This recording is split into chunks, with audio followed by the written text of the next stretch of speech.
Areja, sedikit kabar dong, viral kemarin tentang pekerjaanmu menjadi wedding organizer itu seperti apa sih, dan dari kapan sih lo terjun ke wedding organizer? Ya jadi aku terjun di wedding organizer itu tahun 2020 ya.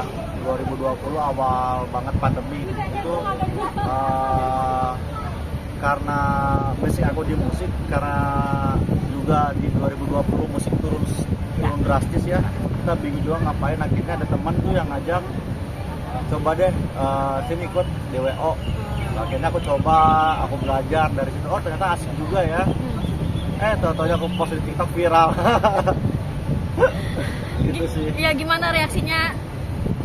Reaksi terkejut ya, banyak banget hujatan gitu, netizen yang emang banyak bilang Reza banting setir, ini Reza smash dan lain-lain. Kalau dibilang ini Reza smash ya, kalau dibilang banting setir enggak sih, lebih menyelamatkan saya, lebih menyelamatkan bagaimana caranya survive waktu itu. Bagaimana caranya survive ya, dibilang beda banget dengan track record saya, tapi saya cuek gitu, saya cuek menjalanin aja selama itu nggak merepotkan orang lain. Malah saya ngebantu orang lain mewujudkan mimpi pernikahan mereka gitu. Artinya biasanya di atas panggung, ini harus di balik layar ngurusin tamu, ngurusin pengantin segala macam. Gimana nih mungkin perbedaannya? Sempat ini nggak sih, apa ada ketakutan nggak sih ngehandle itu acara? Kalau dibilang perbedaan itu sangat berbeda ya, sangat berbeda, berbanding terbalik ya. Di atas panggung seperti apa euforianya, dan pada saat nge-WO pun gimana euforianya. Tapi kedua-duanya tuh berkesinambungan dengan bekerja di orang gitu, bekerja di orang. Karena saya senang banget belajar pengetahuan bagaimana cara hikmahnya pernikahan dan mewujudkan momen mereka dalam sekali seumur hidup. Itu salah satu anugerah juga buat aku gitu. Gak peduli orang-orang ngomong seperti apa tentang aku, saya mendapat dorongan yang cukup dari orang-orang yang di sekitar saya gitu. Ribet ngomongnya. Ketika lu handle acara itu, tamu-tamu gimana reaksinya? Apa lu dikira jadi bintang tamu atau justru seperti apa? Iya, ada yang ini Reza Smash ya. Saya cuma bisa jawab ya gitu. Oh foto dong gitu kan. Masih ada yang nggak nyangka gitu. Ini Reza Smash bukan sih, ini Reza Smash bukan sih gitu. Kak nyanyi dong. Akhirnya nyanyi lah juga satu lagu, nyenengin pengantin gitu kan. Kadang-kadang pengantin tuh ya by request gitu. Kenapa WO-nya? Kenapa pernikahannya mau dipanggil aku gitu. Ini bisnis lo dengan teman-teman atau seperti apa sih? Awalnya bisnis sama teman-teman, awalnya bisnis dan join. Bukan bisnis, lebih ke join ya, lebih ke join sama teman-teman gitu. Belajar bareng sama teman-teman, dan baru 3 bulan yang lalu aku membuka wedding organizer sendiri. Ya, Sadakala Wedding. Jadi cinta terjun bikin sendiri. Ya, di lain sisi selain kita mempelajari ilmu dan senang berinteraksi sama orang, cuannya juga lumayan. Itu nggak dipungkiri loh, itu nggak dipungkiri. Dan menurut saya ini bisnis yang panjang. Kenapa? Karena tiap minggu itu, tiap weekend itu pasti ada yang menikah, pasti, dan semua itu nggak berkompetitor.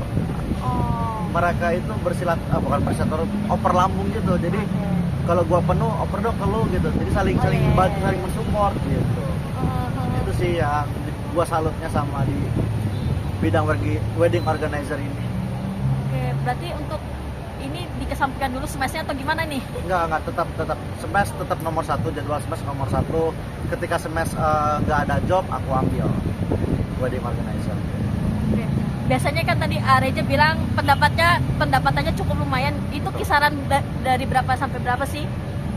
Kalau ngomong kisaran sih aku nggak mau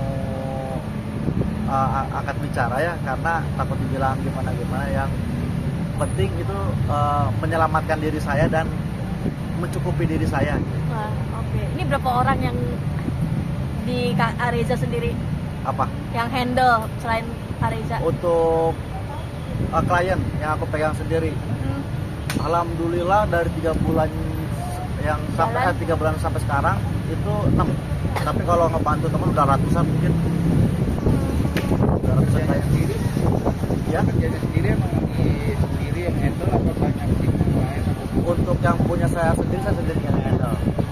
karyawannya kerja? Iya, saya nge-hire marketing, nge-hire tim konten dan lain-lain. Sekarang kan konten nomor 1 ya. Apapun promosi harus konten ya, kita membutuhkan itu sih.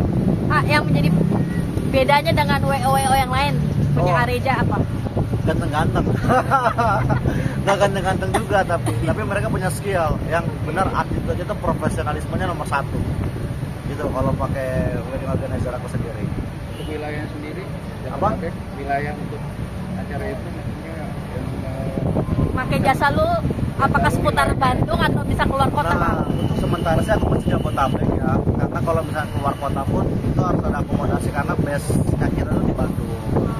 Aku juga nggak mau pakai orang asal-asalan, kenapa ya, takut juga hasilnya nggak memuaskan. Itu kan salah satu tanggung jawab yang besar ya, di balik cuannya yang lumayan, tanggung jawab juga sangat besar itu sih yang aku pegang teguh. Ini kan anak-anak smes nih banyak yang mungkin 1 duta seblak, mungkin duta WO segala macam. Ini gimana nih artinya anak-anak smes? Ya, untungnya anak-anak semes pun masih saling mensupport Ya. di kegiatan selain semes gitu. Ketika semes nggak ada, kayak Rafael, Seblak, Viral, atau WO, Bisma main film Ya. dan lain-lain, saling mensupport. Nggak ada, "Ja, lu kenapa sih, Ja, ambil Cok, lu kenapa sih ambil Seblak?" Nggak ada yang kayak gitu. Kita saling Oke. mensupport. Bahwa ujung-ujungnya kita ngebantu loh semuanya. Kita ngebantu netizen-netizen yang mencibir kita gitu kan. Berarti lu terjun ke WO banyak banget netizen Wah, yang banyak banget, gila aja, lihat aja TikTok aku udah komennya seperti apa. nah, Untungnya masih punya slogan tak peduli ku dibully, omongan lo gue beli.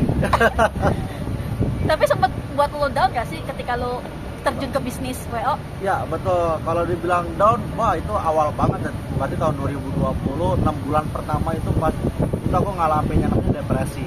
Karena gue bingung, gue anak pertama, gue dulu anak 1. Ya. Gue harus mencukupi semuanya dengan cara apa? Gue bingung, gue penghasilan sebenarnya, aduh, gue nggak bisa maksain. Gue harus nyelamatin diri gue sendiri nih dengan cara apa? Untung ada pintu rezeki tuh, wedding organizer. Walaupun banyak yang mencibir, banyak yang ini, tapi orang-orang di sekitar yang tahu kondisi gue, yang tahu positifnya gue, selalu mensupport gue. Kebetulan punya pasangan juga, mensupport juga gitu. Itu sih yang bertahan sampai sekarang. Berarti kondisi lu ancur-ancuran udah lewat ya? Ya kalau dibilang udah lewat ya, Atau masih harus bertahan? bukan kondisi hancur-hancuran ya, tempatnya mungkin lebih ke